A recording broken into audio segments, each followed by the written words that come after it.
আমরা সকলেই জানি সূচের শেষের দিকে ছোট্ট একটি ছিদ্র থাকে, যার মাধ্যমে আমরা সূচে সুতো পরাতে পারি, আর তারপরেই আমরা কোনো পোশাক সেলাই করি।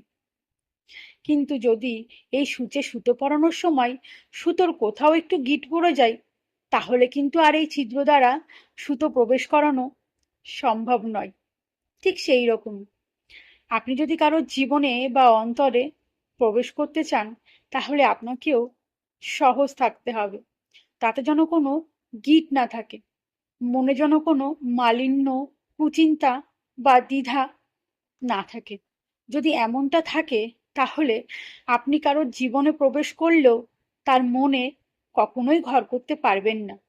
তাই এই সুতোর মতো সহজ হয়ে উঠুন, মনে কোনো গিঁট রাখবেন না, আর সকলের জন্য শুভ চিন্তা, সৎ চিন্তা রাখুন।